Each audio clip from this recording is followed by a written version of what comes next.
অনেকদিন আমার কাছে এই প্রশ্ন কিংবা বার্তা বারবার আসছে যে আমাকে ব্যক্তিগতভাবে অনেকে জিজ্ঞাসা করেছে যে মেয়েরা মুখাগ্নি করতে পারে কিনা কিংবা তারা শ্রাদ্ধ করতে পারে কিনা।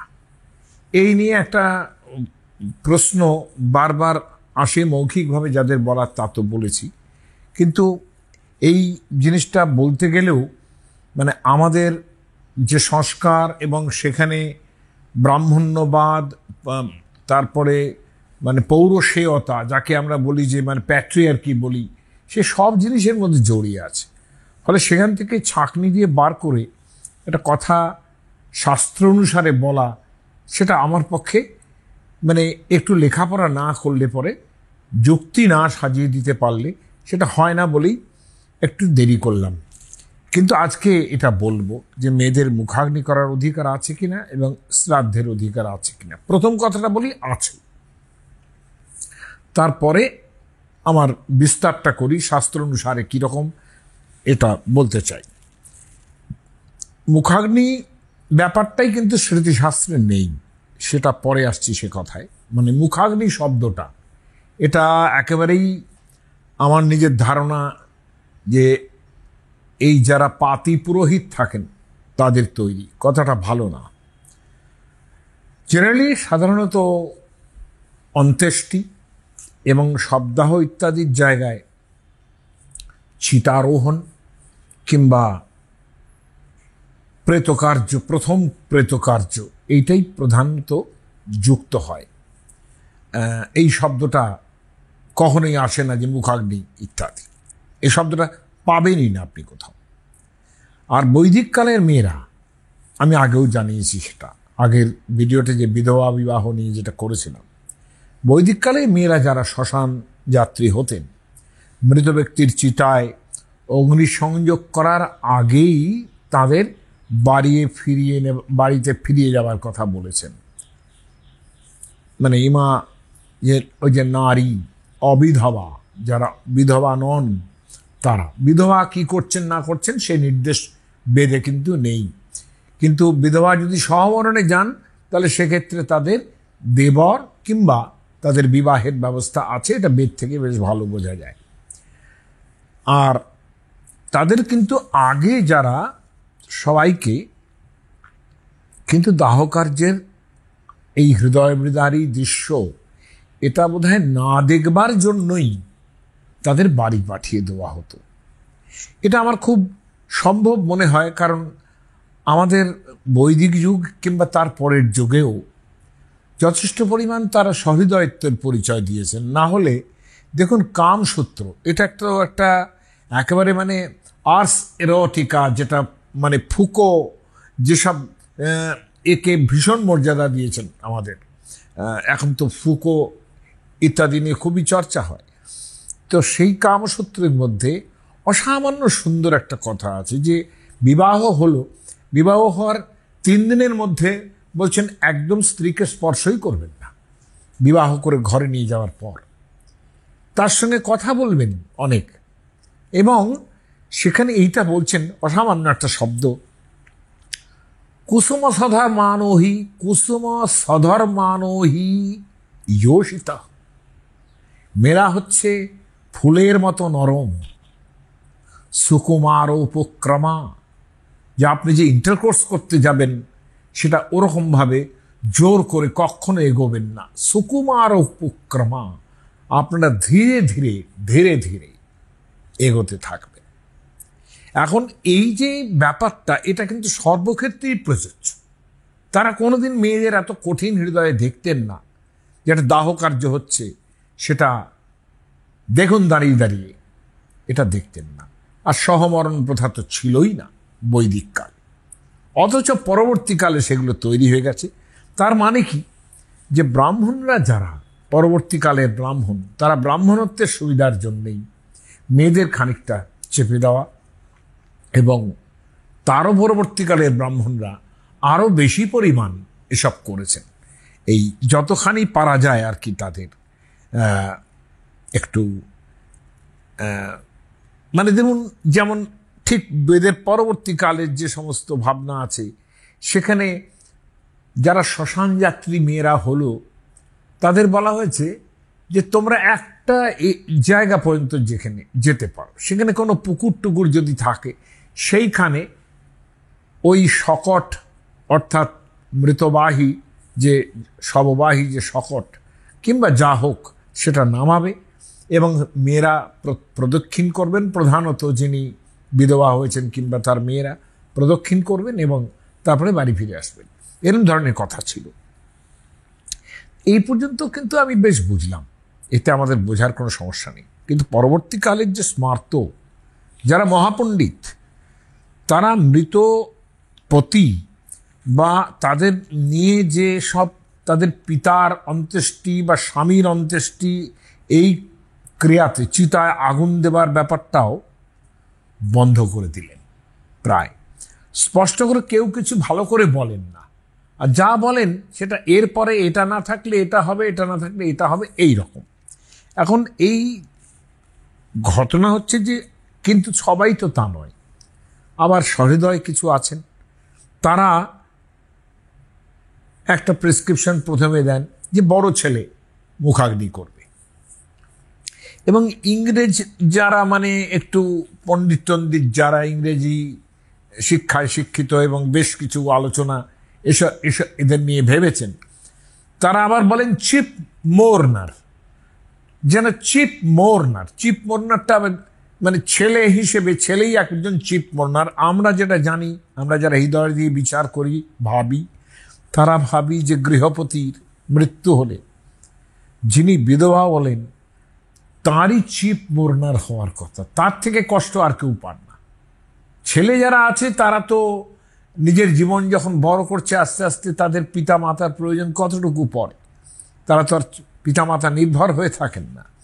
ফলত এই মাহাত্ম্যটা স্মার্ত পণ্ডিতদের যে তারা একটা হৃদয়ে গেঁথে দিলেন একেবারে, যে চিতায় তথাকথিতভাবে চিতায় যে মুখাগ্নি করার ভার সেটা বড় ছেলেই করবে। আবার এরকম বলছেন যদি বড় ছেলে কাছাকাছি না থাকে, সে যদি বিদেশে থাকে, ভারতবর্ষে বিদেশ মানে অন্য প্রদেশ, সেখানে যদি থাকে, মানে কেউ ধরুন নবদ্বীপে আছেন তিনি কাশী গেছেন, এরকম যদি হয় তাহলে সেক্ষেত্রে সে যদি ফিরতে না পারে তাহলে সেক্ষেত্রে তার ছোট ভাই কিংবা খুড়তুতো জ্যাঠাতো ভাইরা করতে পারবে, এমনকি সোদর মানে ছোট ভাইও করতে পারবে এরকম। কিন্তু এই যে বড় ছেলের একটা ব্যাপার রয়ে গেল, এটার সঙ্গে কিন্তু স্মার্তদের বহুল ভাবনা যুক্ত হয়ে আছে। ব্যাপারটা হচ্ছে কি শুধু চিতাগ্নি নয়, অগ্নি সংস্কার শবদাহের সঙ্গে যে ব্যাপার সেটা তো আছেই, সঙ্গে সঙ্গে শ্রাদ্ধের ভাবনা, কে শ্রাদ্ধ করছে, হ্যাঁ, এবং এই শ্রাদ্ধের সঙ্গে আবার যিনি গত হলেন তার ভূসম্পত্তির যোগ। এটা এত একটা জটিল জিনিস তৈরি করে ফেলেছেন স্মার্তরা, অথচ সোজাসুজি এটা বলতেও পারছেন না যে শ্রাদ্ধের সঙ্গে ভূসম্পত্তির যোগ আছে। সোজাসুজি তারা বলতেও পারছেন না যে ওরা টাকা মানে ছেলে যাতে পিতার উত্তরাধিকারী হিসেবে টাকা পয়সা পায়, তার ভূসম্পত্তি পায়, অতএব বড় ছেলে করবে, এই ভাবনাটা স্পষ্ট করে তারা বলতে পারছেন না। কিন্তু এটা অবধারিতভাবে তাদের মনের মধ্যে ছিল যে মুখাগ্নি করে যিনি শ্রাদ্ধ করতে পারবেন কিনা, ধরা যাক যিনি বিদেশে আছেন তখন কনিষ্ঠ ছোট ভাই মুখাগ্নি করল, কিন্তু শ্রাদ্ধটা করতে হবে কিন্তু যে জ্যেষ্ঠ সেই এসে করবে। এমনকি এমনও হয়েছে, এমনও আমি ঘটনা জানি, ব্যক্তিগত জীবনের জানি, যে এসে উপস্থিত হতে পারেনি সময়ের মধ্যে, তখন যে 10 দিন যে ঘাট কাজ হবে সেটা মানে ওই মুখাগ্নি সকল ঘাট কাজ করতে পারলো, কিন্তু শ্রাদ্ধটা পিণ্ডদানের যে ব্যাপারগুলো থাকবে, প্রথম শ্রাদ্ধটা যে হবে মৃত্যুর পর, সেটা কিন্তু বড় ছেলে কি করতে হবে, এবং সেটা করতে হবে মানে এই কারণেই কিন্তু তার পেছনে, যে তাদের পেছনে ওই ভূসম্পত্তির হাতছানি আছে, যাতে তারাই এটা পায়। এটা আমরা কিন্তু বুঝে গেছি, মানে যারা গবেষক তারা তো বুঝবেনই যে কেন এই স্মার্ত পণ্ডিতরা এত দুষ্টুমি করেছেন। দুষ্টুমি করার কারণ ছিল, তা না করার যে কারণ ছিল না তা নয়। কারণ ব্রাহ্মণ কোথাও চাকরি করবেন না, তারাই পৌরোহিত্য করবেন, ধর্মকার্য করবেন, নিজের করাবেন, অন্যের করাবেন। যজন যাজন অধ্যয়ন অধ্যাপনা দান প্রতিগ্রহ, এই তো ব্রাহ্মণের ধর্ম। সে যেহেতু চাকরি করতে পারবে না, অতএব ফলত এই দুষ্টুমিগুলো কিন্তু স্মার্তদের করতেই হয়েছে। আমি দুষ্টুমিটা একটুখানি দুষ্টুমি না বলে অন্যরকম কথা বলতেও পারতাম, কিন্তু আজকের জগতে বসে আমার এটাকে দুষ্টুমি বলেই মনে হয়েছে। মানে স্ত্রী, মানে বিধবা স্ত্রী এবং মানে এবং নয়, অথবা মৃতজনের কন্যারা শ্রাদ্ধ করতে পারেন কি না সে ব্যাপারে মানে একটা উদার ভাবনা অবশ্যই দিয়েছেন স্পষ্ট করে। সেটা দিয়েছেন আমাদের উষণা বলে, উষণা স্মৃতি, উষণা সংহিতা, এটা একটা পাওয়া যায়। সেখানে এইটা বলছে, পরবর্তীকালে আলোচনা করে দেখব যে এটাই থাকবে শেষ পর্যন্ত। তিনি বলছেন যে মাতা পিত্র সুতৈ কার্যম, মাতা পিতার কাজ ছেলেরা করবে, প্রধানত কিন্তু বড় ছেলে। পিণ্ড দানাদি কিঞ্চন, এবং পিণ্ড দান ইত্যাদিও ছেলেই করবে। পত্নী করিয়াত সুতাভাবে, যদি ছেলে না থাকে তাহলে স্ত্রী করবেন। পত্ন্যভাবে তু সোদরা, আর যদি পত্নীর অভাব হয় মানে স্ত্রীও বেঁচে নেই, তাহলে তার ছোট ভাই করতে পারেন কিংবা ভাইপোরা করতে পারেন। এটাতেও দেখুন লক্ষণীয়, এখানে মেয়ে যে করতে পারেন, পত্নীর কথা বলা হলো, কিন্তু মেয়েও যে করতে পারেন সেটা বলা হলো না। এই ব্যাপারে এক এক স্মৃতি এক এক রকম। তবে ঘটনা হচ্ছে, যারা সেকালের দিনে পণ্ডিতরা পাতি লিখতেন, পাতি লেখা মানে হচ্ছে ব্যবস্থা দেওয়া। একজন অনেক এই ধরনের জটিল সমস্যায় পড়েছে, সে গেল একজন ব্রাহ্মণ পণ্ডিতের কাছে। তারা পণ্ডিত হতেন, কোনো সন্দেহ নেই। তারা কিন্তু কোনো একটা স্মৃতির বচন ধরে, না এই জিনিসটা হতে পারে, আমাদের এখানে নেই, অমুক পণ্ডিত বলেছেন, অমুক আচার্য বলেছেন, অতএব এটা হতে পারে বলে পাতি লিখে দিলে, তারপর সেটা হলো। এরকম ধরনের ঘটনা কিন্তু একটা দুটো নেই, অনেক আছে। কাজে এইটা বলছি যে এক এক জোট, এক একটা স্মৃতি এক একভাবে তার ব্যবস্থা দিয়েছে। মানে আগেই বললাম যে জমি জিরেত, তার সঙ্গে যেমন শ্রাদ্ধের সম্পর্ক আছে, শ্রাদ্ধের সঙ্গে মুখাগ্নির সম্পর্ক আছে। কেননা মুখাগ্নি যে করবে সেই যে শ্রাদ্ধ করবে তার কিন্তু কোনো মানে নেই। শ্রাদ্ধ কিন্তু অন্যও করবেন, যিনি ওই ভূমির অধিকারী হবেন কিংবা ইত্যাদি। এবং শ্রাদ্ধের সঙ্গে মৃতজনের সম্পত্তির যোগ আছে বলেই স্ত্রী এবং কন্যাদের কিন্তু প্রথমেই শ্রাদ্ধের কাজটা বারণ করা হয়েছে। কিন্তু আশ্চর্য লাগবে শুনলে যে এখানে সবচেয়ে বড় দুর্ঘটনা যেটা ঘটেছেন স্মৃতিকারদের ক্ষেত্রে, সেটা আপস্তম্ভ ধর্মসূত্র, যেটা খ্রিস্টপূর্ব শতাব্দীতে লেখা, খ্রিস্টাব্দ নয়, তারও আগে লেখা। সেখানে অসামান্য একটা কথা আছে। আমার মনে আছে মহাপণ্ডিত আমার মাস্টারমশাই হিরম্ব চট্টোপাধ্যায় মাঝে মাঝেই এই লাইনটা বলতেন মেধের অধিকার বোঝানোর জন্য।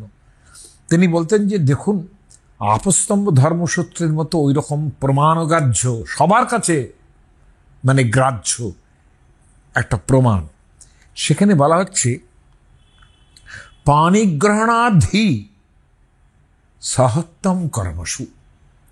যে মুহূর্তে পানি গ্রহণ করলেন একজন, সঙ্গে সঙ্গে স্বামীর সমস্ত কার্য, ধর্মকার্য, গার্হস্থ্য কার্য, সবার মধ্যে তার সহত্ব অর্থাৎ তিনি সহায়, তিনি তার সঙ্গে অর্ধেক মানে অর্ধেক অধিকার।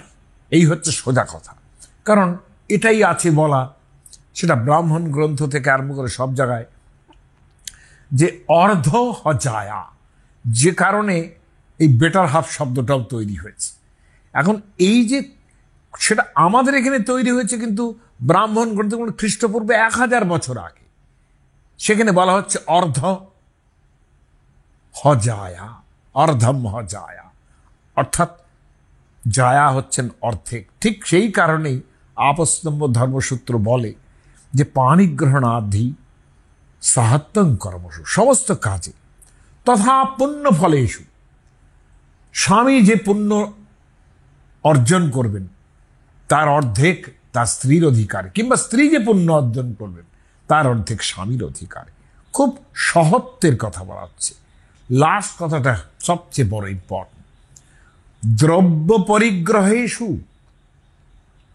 মানে যা যা জিনিস পাচ্ছেন, সেটা অর্থ হোক, মানে ভূমি হোক, জমি হোক, দ্রব্য পরিগ্রহ, সেখানেও তার সহত্ব অর্থাৎ অর্ধেক ভাগ আছে।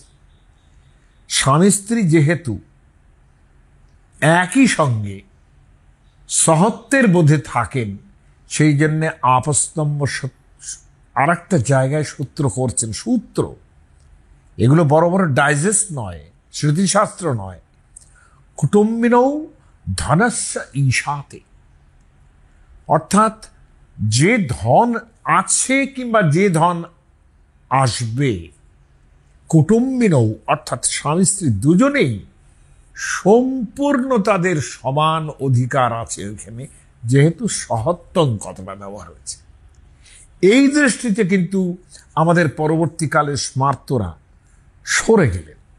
মৃতজনের সম্পত্তি প্যাট্রিয়ার্কি অনুসারে বড় ছেলের ঘরে পড়বে, এইটা এখানে বিধবা স্ত্রী কিংবা কন্যা সেই জায়গায় শ্রাদ্ধ থেকে তারা বাদ হয়ে যাচ্ছেন। প্রথমে বলছেন সুতাভাব, ছেলে না থাকলে তবে। এখন কিভাবে এই শব্দের মায়া জাল তারা তৈরি করেছেন, সেটা সবচেয়ে ইম্পর্ট্যান্ট হচ্ছে এই অভাব শব্দটা। এটা একটা অদ্ভুত ধরনের শব্দ, যেটা আমার কাছে পিওরলি দুষ্টুমি ছাড়া কিছু মনে হয় না। সুতাভাবে অর্থাৎ ছেলে না থাকলে।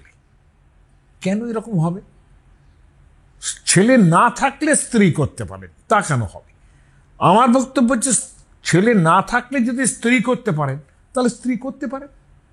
একটা বৈকল্পিক ব্যবস্থা যদি হয়, এরা বিকল্প বলছেন না, কিন্তু বলছেন সুতাভাবে, অভাবে। বিকল্প আছে কিনা সেটা পরবর্তীকালে আমরা দেখব। বিধবা স্ত্রী এবং তার মেয়েরা, মানে যিনি মৃত হলেন তার মেয়েরা, এগুলো তারা মুখাগ্নি থেকে শ্রাদ্ধাদি করতে পারেন কিনা, সেখানে আমার বক্তব্য প্রথমেই যেটা বলেছিলাম, যে মুখাগ্নি শব্দটাই আমাদের ত্যাগ করতে হবে। মুখাগ্নি কথাটা বলবেনই না। কেননা লক্ষ্য করে দেখুন যে রঘুনন্দনী তিনি একটা কোট করছেন, বলছেন ধর্মাধর্ম সমাযুক্তম। যখন চিতায় ওঠানো হয় তখন তার উদ্দেশ্যে মন্ত্র পড়া হয় যে ধর্মাধর্ম সমাযুক্তম লোভ মোহ সমাবৃতম। এই যে দেহটা ছিল তোমার, সেটা ধর্মও যেমন ছিল, অধর্মও থাকতে পারে। লোভ মোহ মদ মাৎসর্য যা সাধারণ মানুষের মধ্যেই থাকে, সেগুলো সবই ছিল। দহেয়ম সর্বগাত্রাণি, সেই জন্যে তোমার সমস্ত এই মরদেহটাই আমরা দহন করছি, এবং দিব্যান লোকান সগচ্ছত, যাকে চিতায় আরোহণ করানো হয়েছে সে দিব্যলোকে যান, স্বর্গলোকে যান। আমরা এই মরদেহটা, যার মধ্যে ধর্ম অধর্ম লোভ মোহ মদ মাৎসর্য ইত্যাদি ছিল, সেই মরদেহটা আপনি ত্যাগ করে সূক্ষ্ম সুন্দর দেহ নিয়ে, পবিত্র দেহ নিয়ে আপনি দিব্যলোকে যান। এবং উক্ত্বা, এই কথাটা বলার পর তত শীঘ্রম কৃত্বা চৈব প্রদক্ষিণম, তারপরেই ওই মৃতদেহটাকে আগুন হাতে নিয়ে প্রদক্ষিণ করতে হবে। প্রদক্ষিণ করার পর জলমানং তথা বহনীম, অর্থাৎ জলমান যে আগুন বহ্নি, শিরস্থানে প্রদাপয়েত, অর্থাৎ মাথার এই জায়গাটায়, কপালের উঁচু জায়গাটায়, এইখানে একবার স্পর্শ করাবে। এইটাই হচ্ছে মুখাগ্নি। অর্থ পরবর্তীকালে এই মুখাগ্নি কিভাবে চালু হয়েছে, যে মুখের মধ্যেই আগুন দেয়। আমার নিজেরই এক্সপিরিয়েন্স হয়েছে। আমার অত্যন্ত ছোটবেলায় মা মারা গেছিলেন এবং আমার বড় দাদা, তিনি তখন উপস্থিত ছিলেন না, তার নিজস্ব অফিসের কাজে অন্য জায়গায় ছিলেন। সেখানে আমাকে মুখাগ্নি করতে হয়েছিল, কনিষ্ঠের অধিকার তারপরেই সে মুখাগ্নি করতে হয়েছিল। কিন্তু দেখলাম যে শ্মশানস্থ যে পুরোহিতটি, সে তো প্রায় চণ্ডাল, প্রায় মৃতদেহ দেখে দেখে তার আর কিছু থাকে না, বললেন মুখেই দিতে হবে। যাই হোক, আমার সেই ছোট বয়সে এটা ট্রমাটিক লেগেছিল। কিন্তু এই যে বিশেষ করে আমি তো এখন মনে করি বাচ্চাদের, যাদের অল্প বয়স, তারা যত ছেলেই হোক আর যাই হোক, তাদের মুখাগ্নি করতে দেওয়াই উচিত নয়, বরঞ্চ তার মা সেটা করুন, এটা চাইব, আমার দিক থেকে চাইব। দেখুন, আচার্যরা এখন নেই। এখন যদি আচার্যরা থাকতেন, তারা এইরকমই বিধান দিতেন সমাজকে দেখে। আইন তো তৈরি হয় সমাজের মানুষগুলোকে দেখে, আইন তৈরি হয়, তাই না? তখনকার সমাজে ওই পুরুষের আধিপত্য জিনিসটা বেশি প্রয়োজন ছিল বলেই তারা ওই রকম আইন তৈরি করেছে। কিন্তু আজকের সমাজে এই রকম আচার্য যদি থাকতেন, তাহলে নিশ্চয়ই বাচ্চাদের কখনো মুখাগ্নি করার, অর্থাৎ আমার মতে শিরস্পর্শ করারও কথা না করতেন বলে আমি মনে করি। মৃতদেহ দাহের পর কি বলা হচ্ছে, রঘুনন্দন কি বলছেন? প্রথম পিণ্ড দাতৈব দশ পিণ্ড দানি অধিকারী। মানে আমি আবারও বলছি, এর সঙ্গে টাকা পয়সার যোগ আছে। কিন্তু প্রথম পিণ্ড যিনি দিচ্ছেন, অর্থাৎ অন্ত্যেষ্টির সময়ে পিণ্ড অথবা প্রথম দিনের পিণ্ড যিনি দিচ্ছেন, তিনি 10 দিন ধরে পিণ্ড দান করবেন। এখানে একটা শ্লোক বলা হচ্ছে, এটা বলছেন আদি পুরাণ থেকে। রঘুনন্দন কোট করছেন কেন, আরো অনেকেই কোট করেছেন, যে অসগোত্র সগোত্রবা, যদি স্ত্রী যদি বা পুমান, তার মানে বৈকল্পিক ব্যবস্থা করা হলো, কিন্তু অসগোত্র হোক আর সগোত্র হোক। যদি স্ত্রী, আবার অল্টারনেটিভ, যদি স্ত্রী হন, যদি বা পুমান, অথবা পুরুষই হন, প্রথমে হনি যো দদ্যাৎ স দশাহং সমাপয়েত, প্রথম পিণ্ড যে দান করেছে সে আর 10টা পিণ্ড দেবে। রঘুনন্দন আবার বলার চেষ্টা করছেন যে পুত্রাদের অসন্নিধানে যদ অন্যেন প্রথম পিণ্ড দত্ত, যে পুত্ররা একজন উপস্থিত নই, এর ফলে যে প্রথমে পিণ্ড দিয়েছে, দশাহ মধ্যে পুত্রাদের আগমনেই সেই 10টা পিণ্ড দেওয়ার মাঝখানে, ধরা তৃতীয় দিন কি চতুর্থ দিন পুত্র এসে উপস্থিত হলেন, রঘুনন্দন বলছেন না, সেখানে পুত্ররা যদি এসেও যায়, যিনি করছিলেন প্রথম পিণ্ড দান করেছেন, তিনি প্রত্যেক দিন পিণ্ড দেবেন। ইতি হারলতা, মোস্ট প্রবাবলি হারলতা বোধ হয় ভবদেব ভট্ট কিংবা অনিরুদ্ধ, আমার মনে হচ্ছে ভবদেব ভট্টের লেখা। আর হারলতা অর্থাৎ তিনি আমাদের বঙ্গদেশেই কিন্তু একজন প্রাচীন পণ্ডিত আর কি, অত্যন্ত মহাপণ্ডিত ছিলেন তিনি, তার মধ্যে কোনো সন্দেহ নেই। আশ্বলায়ন গৃহ্যসূত্রের পরিশিষ্ট থেকে রঘুনন্দন কোট করছেন। লক্ষ্য করুন, অসগোত্র সগোত্র বা, অর্থাৎ অসগোত্র হতে পারেন, একটা দুটো নয়, দুটো তিনটে প্রমাণ উদ্ধার করছেন। যদি স্ত্রী যদি বা পুমান, আমার এইখানেই শুধু বক্তব্য, যদি স্ত্রী যদি বা পুমান, যেই হোক, প্রথমে হনিজো দদ্যাৎ সদশাহম সমাপয়েত। বেশ ভালো কথা। এখানে একটা প্রশ্ন তুলছেন, ন ভরতদত্ত পিণ্ডানন্তরম, ইনি রামায়ণের কথা তুলছেন। রামায়ণে যখন দশরথ মারা গেলেন তখন তার বড় ছেলে বনবাসে, রামচন্দ্র বনবাসে, এবং সেখানে স্বাভাবিকভাবেই ভরত শ্রাদ্ধ করেছেন। অবধারিতভাবে প্রথম পিণ্ড তিনি দিয়েছেন, তার রামচন্দ্রের কাছে যেতেও অনেক সময় লেগেছে। ভরত দশরথের দাহকার্য ইত্যাদি শেষ করে তারপরে রামচন্দ্র, কারণ তিনি মায়ের কথা মেনে নিতে পারেননি, হ্যাঁ, ফলে তার কাছে গেছেন।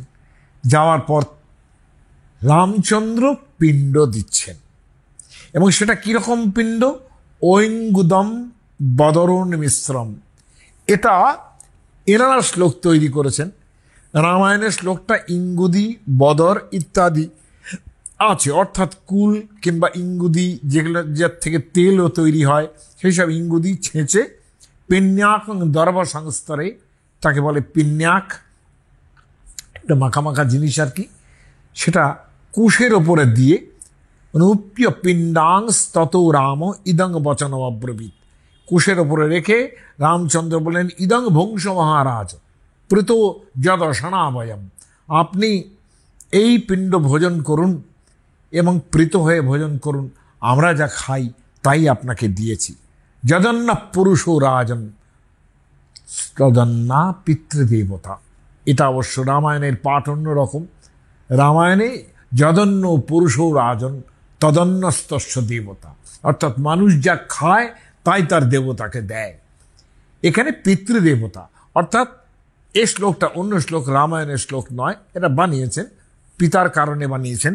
বলছেন আমরা যে খাবার খাচ্ছি এখানে তাই তোমাকে দিলাম। এখানে একটা প্রশ্ন তুলেছেন রঘুনন্দন, তাহলে কি হবে? কারণ এইখানে সবচেয়ে বড় বচন অযোধ্যাকাণ্ড থেকে তিনি তুলেছেন।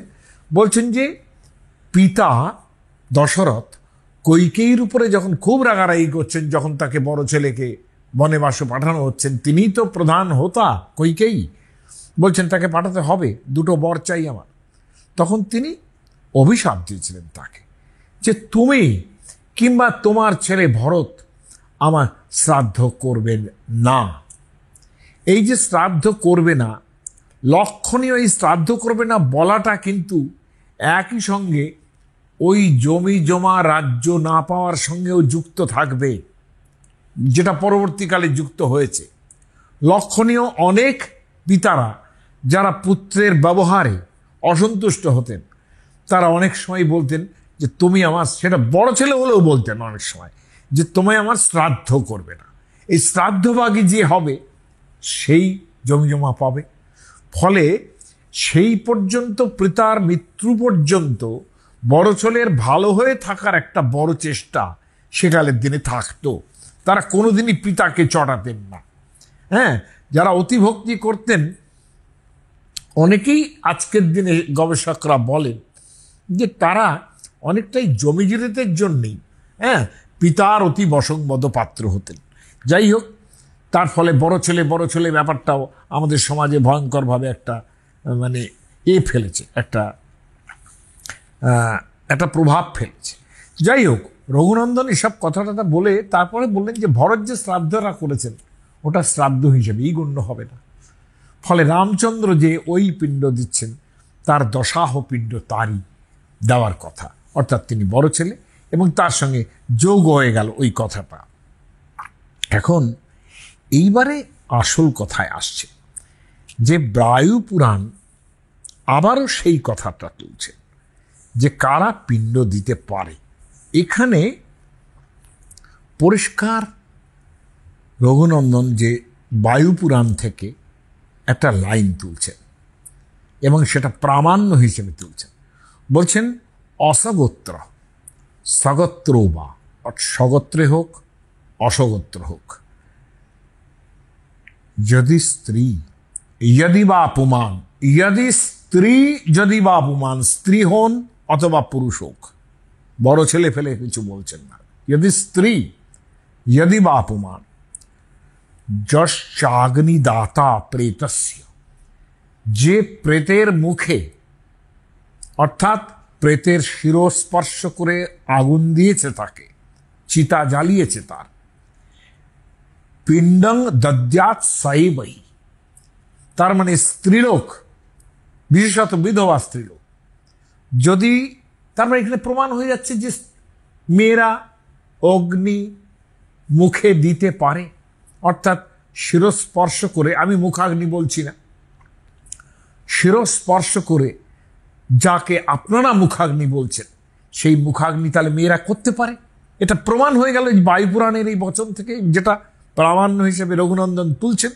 যদি স্ত্রী, যদি বা প্রমাণ, সে পুরুষই হোক কিংবা স্ত্রী হোক, স্ত্রী নিজের স্ত্রীও হতে পারেন, অথবা স্ত্রীর অভাবে কন্যাও হতে পারেন, ছেলে হয়তো সেখানে নেই এমনও হতে পারে। সেখানে যেই হন সেই স্ত্রী কিন্তু অগ্নিদাতা স্ত্রী, যশ্চ অগ্নিদাতা প্রেতস্য, যিনি প্রথম অগ্নি দান করলেন সেই শিরস্পর্শ করে, পিণ্ডং দদ্যাৎ সাইবহি, সেই পিণ্ড দেবে, অর্থাৎ 10 দিন ধরে সেই পিণ্ড দেবে। তাহলে এখানে প্রমাণ হয়ে যায় যে মেয়েরা মুখাগ্নিও করতে পারত, মেয়েরা পিণ্ড দিতে পারত। যে প্রেতক্রিয়ার অধিকারের সময়, তখন সবসময় রঘুনন্দনও কেন বলবেন এটা, যে প্রথমে জ্যেষ্ঠ পুত্র তার অধিকারী, তার অভাবে কনিষ্ঠ পুত্র, তার অভাবে পৌত্র অর্থাৎ নাতি, তার অভাবে প্রপৌত্র। তখনকার দিনে এগুলোর অভাব ছিল না, এক একজনের তো 15-16 বছর বয়সে বিয়ে দিত, ফলত এরকম। কিন্তু এদের অভাব হলে, এই যে লাইন অফ মেল প্রজেনি, এদের অভাব হলে তখন পত্নী অধিকারিণী। পত্নীর অভাবে দুহিতা মানে মেয়ে, তাদের মধ্যে আবার, মেয়েদের মধ্যে আবার প্রথমে অদত্তা, অর্থাৎ যাকে বিয়ে দেওয়া হয়নি সে আগে চান্স পাবে, বিয়ে দেওয়া না হলে পরে, অর্থাৎ বিয়ে দেওয়া হলে পরে সেখানে সেই মেয়েও দিতে পারবে। কিন্তু তার আগে এতগুলো অপশন রয়েছে কিন্তু ছেলেদের। এইটা পরবর্তীকালের যোজনা, অর্থাৎ যেটা ব্রাহ্মণ ইত্যাদি যারা আছেন, যারা অতিরিক্ত পরিমাণ এই জমির ব্যাপারটাই ভেবেছেন, তারাই কিন্তু এই ধরনের ভাবনাগুলো করেছেন। এবং এইটা একটা স্মৃতিশাস্ত্র নয়, শ্রাদ্ধ চিন্তামণিতে বাচস্পতি মিশ্র বলেছেন, রুদ্রধর শ্রাদ্ধ বিবেকের মধ্যেও এইভাবে এই পুত্র, তার অভাবে কনিষ্ঠ পুত্র, তার অভাবে এই পৌত্র ইত্যাদি ইত্যাদি করে চলেছেন। কিন্তু আরেকটা হতো শুধু মেয়ে আছে, সেখানে তাকেই ছেলে হিসেবে যে মানুষ করছে ছেলের মতো করে, সেটাকে বলা হতো পুত্রিকা কিংবা পুত্রিকা পুত্র, এই ধরনের। যেটা মহাভারতে চিত্রাঙ্গদার বাবা, তার কোনো মানে ওই অর্জুন যাকে বিবাহ করেছিলেন, তার যেহেতু কোনো ইয়ে ছিল না, কি বলে, কোনো মেল প্রজেনি ছিল না, তার মেল কোনো ছেলে ছিল না, ফলে অর্জুনকে তিনি এটা বলেছিলেন কিন্তু, যে আমার এই মেয়ের গর্ভে যে সন্তান হবে সেই কিন্তু সমস্ত কিছুর অধিকারী হবে। হ্যাঁ, এসব ক্ষেত্রে এইসব বব্রুবাহন টাহনের কথা আসে, আমার সেসব কথার কোনো দরকার নেই। আমার যেটা বক্তব্য, যে এইখানে যে একটা কথা বলা হলো যে এর অভাবে ইনি, বায়ুপুরাণ পরিষ্কার বলল যে স্ত্রী অথবা পুমান, যিনি অগ্নিদাতা অর্থাৎ যিনি মুখাগ্নি করছেন অথবা শিরস্পর্শ করে আগুন দিচ্ছেন, তিনি পিণ্ডদানের অধিকারী। ফলত তিনি কিন্তু অর্থ সম্পত্তিরও অধিকারী হবেন খানিকটা, এটা মানতে হবে। এবং লক্ষণীয় যে অর্থ সম্পত্তির অধিকারী হওয়ার কথার আগে আমি এই যে এর অভাবে ইনি, ছেলে না থাকলে পরে তবে স্ত্রী দিতে পারেন। এখন এই যে ছেলে না থাকলে পরে স্ত্রী, সুতাভাবে, আমি প্রথমেই আপনাদের একটা শ্লোক উচ্চারণ করে বলেছিলাম, যে পত্নী কুর্যাৎ সুতাভাব, পত্নী অভাবে তু সোদরা ইত্যাদি। কিন্তু এই যে সুতাভাবে, এই কথাটার মানে কি? এই অভাব শব্দটা প্রয়োগ করে কিন্তু ব্যাপারটাকে পুরো জটিল করে ফেলেছে। অভাব মানে কিন্তু বিকল্প নয়, কিন্তু আমরা মনে করি বিকল্পের মধ্যেও অভাব থাকতে পারে। অর্থাৎ ছেলে আছে এবং বিধবা স্ত্রী আছেন, এই অবস্থায় এনারা বলবেন বিধবা স্ত্রী নয়, তার ছেলেটি দেবেন। পত্নভাবে যদি যদি যদি মানে যদি যদি সুতাভাবে যদি ছেলে না থাকেন, তার মানে সুতাভাবে, সুতের অভাব অর্থাৎ ছেলের অভাবে পত্নী স্ত্রী অধিকারী হচ্ছেন। আমার কাছে এইখান শাস্ত্রের বিচারটা, এই অভাব শব্দটা প্রয়োগটা অত্যন্ত দুষ্টুমি হিসেবে মনে হয়েছে। কেন অভাব শব্দ প্রয়োগ করলেন? এটা বিকল্প হতে পারত। বিকল্প জিনিসটা কাকে বলে? বিকল্প জিনিসটা দেখুন, বিকল্পের প্রথম মানে হলো সংশয়, দ্বিধা, বিতর্ক ইত্যাদি। কিন্তু কিংবা বিতর্ক শব্দের অর্থ ভেদ, বিতর্ক শব্দের অর্থ নানাত্ব, এগুলো সব আছে। এখন এই যে বিকল্প শব্দের অর্থ যদি বিভিন্ন অর্থ যদি ধরি, তাহলে সেখানে কিন্তু এমনও আসবে যে পক্ষান্তরের যে আশ্রয় সেটাও বৈকল্পিক। আমি অন্য পক্ষ নেব, এই কথাটা বিকল্পের মধ্যে খুব স্বাভাবিক। যেমন এই যে বিকল্পের কথাটা বলেছেন, স্ত্রী যদি বা অপমান, যদি স্ত্রী যদি বা অপমান, এটা একদম পরিষ্কার বিকল্প। ছেলেই হোক আর মেয়েই হোক, যিনি অগ্নিদাতা তিনি, এখানে কোনো রকম অ্যাম্বিগুইটি নেই। কিন্তু পরবর্তীকালে অভাব এই শব্দটা প্রয়োগ করে খুব গোলমাল করে দিয়েছেন। কিন্তু আমি মনে করি এই অভাব শব্দটা, আমার মহাপণ্ডিত একজন গুরুমশাই, তার সঙ্গে আমার এই ব্যাপারে আলোচনা হয়েছে। তিনি বলছেন যা অভাব থাকলে পরে অভাব শব্দটাই মানতে হবে শাস্ত্রে যদি থাকে। আমি বললাম দেখুন, অভাব শব্দটা তো বৈকল্পিকও হতে পারে। বলে কীরকম? যেমন ঋগ্বেদের যে যজ্ঞ প্রণালী, সেখানে একটা কথা বলা হচ্ছে যে ব্রহ্মীর বা জবৈর বা যজিত, আপনি ধান দিয়েও যজ্ঞ করতে পারেন, জব দিয়েও যজ্ঞ করতে পারেন। তার মানে এখানে পরিষ্কার বিকল্প দেওয়া হলো। ধানের অভাবে জব নয়, তাই না?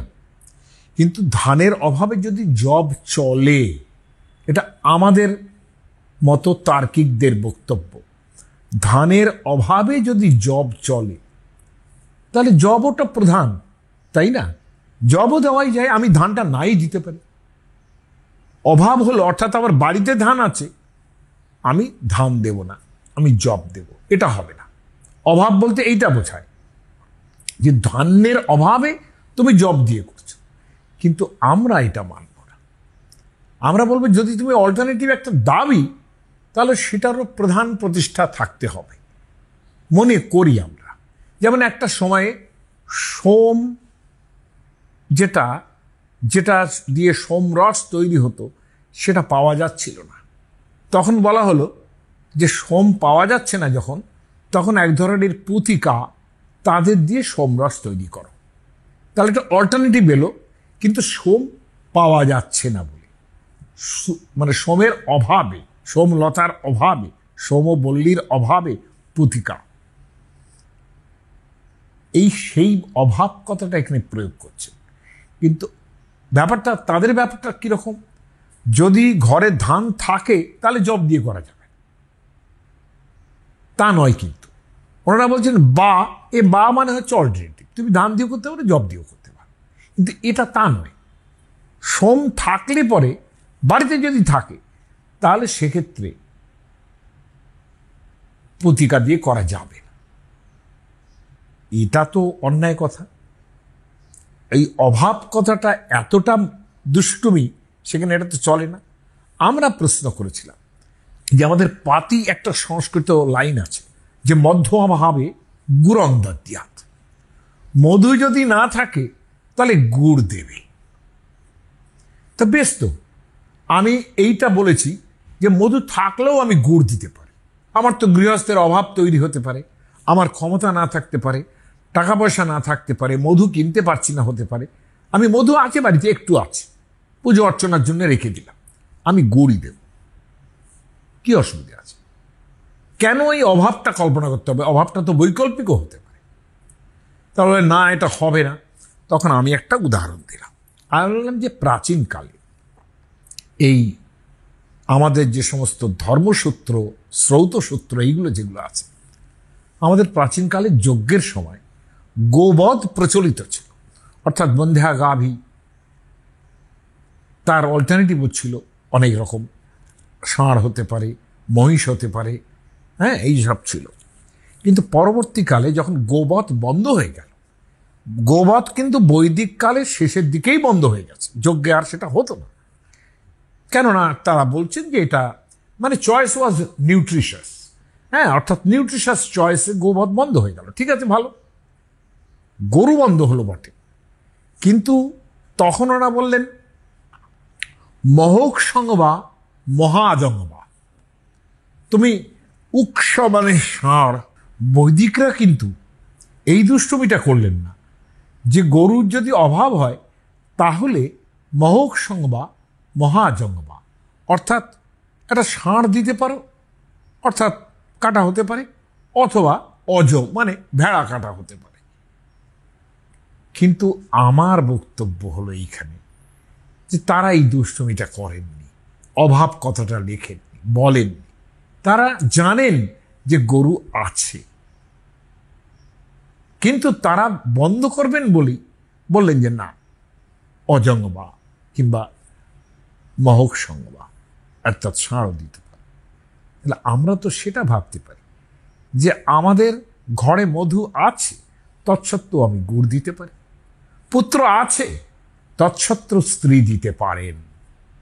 এ তো অসত্য বোঝাচ্ছে না, অর্থাৎ নেই তা তো হচ্ছে না, গরু নেই তা তো বোঝাচ্ছে না। তার বদলে যদি এটা হতে পারে, তাহলে এই অভাব শব্দটা নিয়ে এত মাথা ঘামানো উচিত বলে মনে হয় না। এটা আজকের যুক্তি এরকমই হওয়ার দরকার যে স্ত্রীলোকের পূর্ণ এমনিতেই আছে, কিন্তু এই যে সুতাভাবে ছেলে নেই তাই তা নয়, অর্থাৎ তারও পূর্ণ অধিকার আছে অগ্নিতে অগ্নিস্পর্শ করানোর, অর্থাৎ চিতায় আগুন দেবার, এবং সম্পূর্ণ পিণ্ড দেবার। আর টাকা পয়সার কথা যখন আসবে তখন ওরা যে ভাগটা করেছেন সে ভাগটা হচ্ছে এই রকম, দাবাংশ মানে স্বামী বেঁচে থাকতেই যদি ভাগ করেন তাহলে দাবাংশ প্রতিপদ্যেত, অর্থাৎ পিতা যদি পুত্রদিগের, পিতা বেঁচে থাকতে যদি পুত্রের অধিকার জন্মায়, সেটা অনেকেই অস্বীকার করেছে যে পুত্র জন্মমাত্রই তার অধিকার তৈরি হয়ে গেল সম্পত্তির উপরে, তা হতে পারে না। এখন পিতা পুত্রদের সম্পত্তি ভাগ করে দেন যদি নিজে বেঁচে থাকতেই, তাহলে কিভাবে দেবেন? পিতা নিজের জন্য 2 অংশ লাগবেন, এবং পিতার মৃত্যুর পর যদি মায়ের জীবিতাবস্থায় পুত্ররা সম্পত্তি ভাগ করে, তাহলে মাতাও পুত্রদের সমান অংশ পাবেন। সমাংশ ভাজ শেষাসু অপ্রত্যা ভগিনী যথা চেষ্টাংশ, অর্থাৎ সমাংশ ভাগিনী মাতা পুত্রানাং স্যান মৃতে পতু, অর্থাৎ স্বামী মারা গেলে পরে সমাংশ ভাগিনী কাদের সঙ্গে? ছেলেদের সঙ্গে। আমাদের এখনকার আইনে মেয়েদের সঙ্গেও ছেলে, মেয়ে এবং মা সমান ভাগ পাবেন। আমাদের আইনটা আরো উদার তৈরি হয়েছে, অর্থাৎ সে যদি বিবাহিতও হয় মেয়ে, তার কিন্তু অংশ আছে, পিতার সম্পত্তিতে তার অংশ আছে। আগে যেটা একটা কল্পনা ছিল যে মেয়েদের গিফট দেওয়া হচ্ছে, তাদের গয়নাগাটি দিয়ে বিবাহ দেওয়া হচ্ছে, অতএব তাকে আর কিছু দেওয়ার দরকার নেই, ছেলে সব পাবে, ভূসম্পত্তির অধিকারী ছেলে হবে। এটা কিন্তু তৎকালীন দিনেই মানা হয়নি। বলা হয়েছে যে মা সমান অংশ পাবেন, অর্থাৎ বিধবা স্ত্রী তিনি সমান অংশ পাবেন পুত্রদের সঙ্গে মেয়েদের, পুত্রদের সঙ্গে। এইটা বলা হয়েছে। পরবর্তীকালে আমাদের আইন, স্ত্রীলোকের আইন তৈরি হয়েছে যখন, তখন মেয়েরাও সম্পূর্ণ পিতৃধনে অধিকারী তৈরি হয়েছে। এই জায়গায় দাঁড়িয়ে আজকের দিনে আমাদের এটাই ভাবনা করা উচিত যে এই যে উদার আইনটা তৈরি হয়েছে, এখানে কোনো রকম ভাবনার করা উচিত নয়, যেহেতু একদম আদেশই আছে, যদি স্ত্রী যদি বা অপমান, মেয়ে যদি হয় অর্থাৎ স্ত্রীলোক, তার বিধবা স্ত্রী, তার মেয়ে, তাদের পূর্ণ অধিকার আছে চিতায় অগ্নিসংযোগ করার এবং পিণ্ডদানের এবং সমাংশ ভাগ পাওয়ার, সম অংশ সম্পত্তির অধিকার পাওয়ার। এই পর্যন্ত শেষে কিন্তু এইটুকুই দাঁড়ালো যে মেয়েরা চিতায় অগ্নিসংযোগ করতে পারেন, শ্রাদ্ধ করতে পারেন এবং সম্পত্তির অধিকারী তো হবেনই।